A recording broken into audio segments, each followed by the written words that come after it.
name is Terry Boboige, and I'm the president of Perry Johnson Registrars. And to my left, I have... Hi, I'm John Laffey, and I'm the Program Manager for the ISO 27001 program at Perry Johnson Registrars. Thanks for coming, John. Today what we want to do is we want to talk a little bit about the preparation for the 27001 process, hopefully give you some tips on things that might make this a little bit easier and streamlined process. So with that said, John, what we want to do is, first of all, talk a little bit about the application process, because that's so important that we get the right information up front from our clients, so then we can be able to prepare the appropriate amount of days for the audit and plan the audit. So let's talk a little bit about that actual application, and maybe you can address some points such as employee count, etc. Absolutely, and that's where I was going to start. So some of the key things that we're looking to get accurate information about on that application is the employee count, because that's a huge driver for the total amount of time that we're going to be there. So it's very important that we have an accurate number of employees, not just at the company, but that are actually in the scope of the information security management system.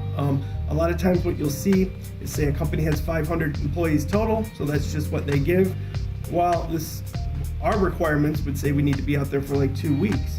Nobody wants that, and in a lot of cases what you'll find is maybe there's only 50 or 100 of those folks who actually have the ability to affect the security of those systems. So that would be a much more accurate count, and it's going to give us a much more accurate number of days that we're going to need to spend on time or on site. But additionally, we also want to know what the scope of the system is, to give us an idea of what kind of system we're going to be looking at, what kind of data is handled. For instance, is it protected health information? Is there HIPAA requirements we're going to need to be keeping in mind as we go through the audit process? Number of locations, and then what activities are taking place at those locations. We need to make sure that we have auditors that we can send who are competent enough and familiar enough with those systems to give an effective audit.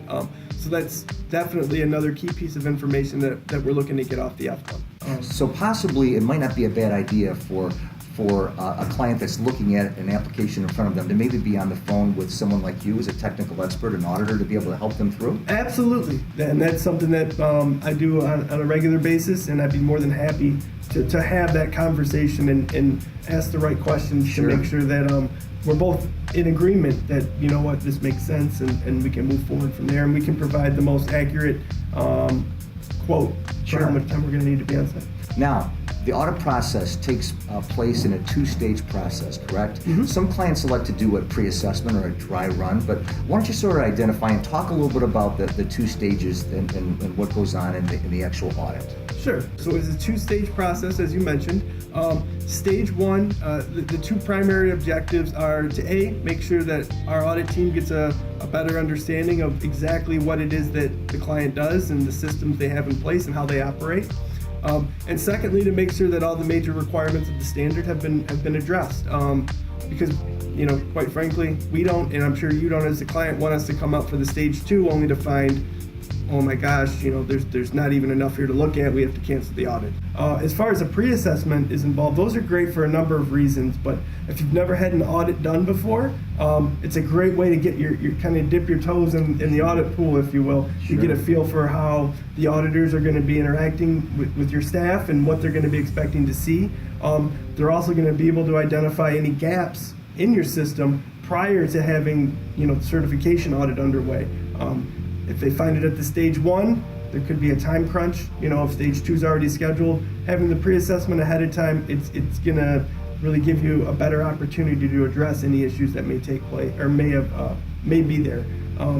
Or conversely, it's going to give you a great deal of confidence going into the stage one that you're going to be ready to go. Depending if they use a consultant or not, some clients use consultants, correct? Sure, absolutely, and that's another potential benefit of the pre-assessment is bring your consultant. Sure. I have no problem with that as an auditor. It's a little different during the actual stage one and stage two, but at a pre-assessment, I have no issue with the consultant being there and interacting with them and making sure that the consultant, the audit team or auditor, and the client are all on the same page about as far as what's expected. Now, the stage two, okay, tell us a little bit about what you've seen in terms of documentation, in terms of clients, what's too much, what's too little, and what are you looking for when you finish off that stage two process? So, as far as what's too much or too little, it's all going to depend on the specifics of the organization. But I will say, there's certainly a certain number of documents required for the standard, and information security policy and supporting policies, things like bring your own device, teleworking, things of that nature.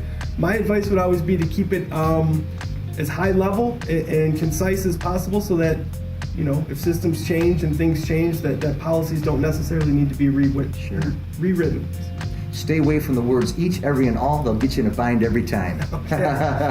Now, finally, risk assessment. Let's talk to that and then get some feedback on risk assessment. Sure, absolutely. The risk assessment is the cornerstone of this standard. It kind of drives the majority of everything that we're going to look at, and it requires you to look at all the systems and information and people and places that are part of your organization and identify any information security risks that may be associated with them.